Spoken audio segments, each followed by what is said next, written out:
ఎండబెట్టే పని లేకుండా ఎంతో రుచిగా ఉండేటువంటి టమాటా నిల్వ పచ్చడిని ఎంతో సులువుగా ప్రిపేర్ చేసేసుకోవచ్చు. దాదాపు 2 నెలల పాటు నిలవ ఉంటుందండి ఇది. దీని ప్రిపరేషన్ని ఈరోజు మన వీడియోలో చూద్దాము. దీనికి నేను ఒక అర కేజీ టమాటాలను, ఎర్రగా ఉండేటువంటి టమాటాలను శుభ్రంగా కడిగి తుడిచి బాగా ఆరబెట్టి పెట్టుకున్నాను. అస్సలు ఏమాత్రం తడి ఉండకూడదండి. తడి ఉంటే పచ్చడి పాడైపోతుంది. దీనికి ఈ టమాటాలను శుభ్రంగా కట్ చేసుకొని, అంటే చిన్నవైతే 4 ముక్కలు, పెద్దవైతే 6 ముక్కలు అలా కట్ చేసుకొని ఒక గంట పాటు ఆరబెట్టి పెట్టుకున్న ప్యాన్ పెట్టుకొని 1 స్పూను మెంతులు వేసి లో ఫ్లేమ్లో పెట్టుకొని దోరగా వేపుకోవాలి. దీంట్లోని 2 స్పూన్ల ఆవాలు కూడా వేసి వేపుకోవాలి. కొంచెం కలర్ చేంజ్ అయిన తర్వాత దీన్ని మిక్సీ పట్టి పక్కన పెట్టుకోవాలి. నూనె వేయకుండా ఈ పని చేయాలి. ఇలా వేగింది కదా, ఇప్పుడు మనం మిక్సీ పట్టేసుకుని ఇలా తయారైపోతుందన్నమాట. ఈ పౌడర్ని పక్కన పెట్టేసుకుందాం. ఈ మాత్రం చింతపండు తీసుకోవాలండి. గింజలు లేకుండా ఇలాగ చింతపండుని తీసుకోవాలి. తడి ఏమాత్రం తగలకూడదు. ఇప్పుడు వేరే ప్యాన్ పెట్టుకొని 1 స్పూను నూనె వేస్తున్నాను. మనం కట్ చేసుకున్నటువంటి టమాటా ముక్కలను ఇందులో వేసుకోవాలి. అసలు ఎక్కడ కూడా నీటి తడి మాత్రం తగలకూడదండి. దీన్ని బాగా కలిపేసుకున్నాక ఈ చింతపండును కూడా అందులో వేసి బాగా మిక్స్ చేసుకోవాలి. మూత పెట్టుకోవాలి. ఇలా కుక్ అవుతుంది కదండి. ఇదంతా కూడా బాగా జ్యూసీగా అయ్యి చింతపండు టమాటా ముక్కలు కూడా బాగా మగ్గే వరకు దాదాపు ఒక 15 నిమిషాల పాటు ఇలా ఉడికించుకోవాలి. ఇలా చక్కగా బాగా జ్యూసీగా తయారైంది కదండి. ఈ చింతపండు కూడా దీంట్లో మిక్స్ అయిపోతుంది.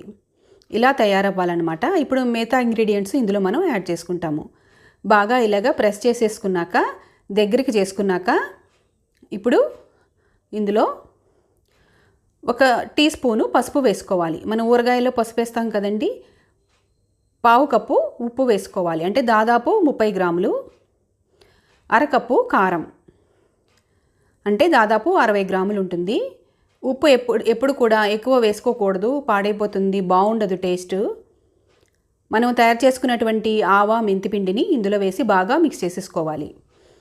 ఈ రుచులన్నీ కూడా బాగా పట్టేలాగా ఇలాగా బాగా మిక్స్ చేసేసుకొని దగ్గరికి అయ్యేలాగా ఇలాగా తయారు చేసుకున్నాక దీన్ని మళ్ళీ మనం మిక్సీ జార్లో వేసి ముక్కలు ఏమి ఉండకుండా మెత్తగా పేస్ట్ లాగా మిక్సీ పట్టేసుకోవాలి.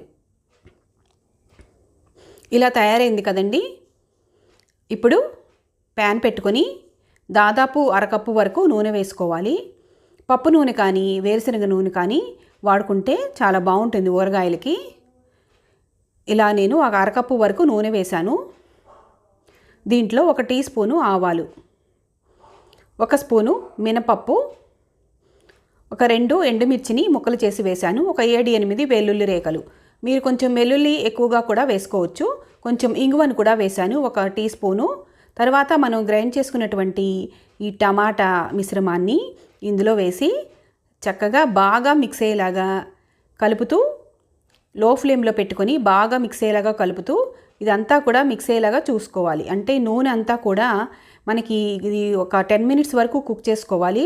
ఇలా కుక్ చేసుకుంటే పాడవకుండా చాలా టేస్టీగా ఇన్స్టెంట్ టొమాటో పచ్చడి తయారైపోతుంది. వీడియో మీకు నచ్చితే తప్పకుండా లైక్ చేయండి, కామెంట్ చేయండి, నా ఛానల్కి సబ్స్క్రైబ్ చేయండి. Thank you.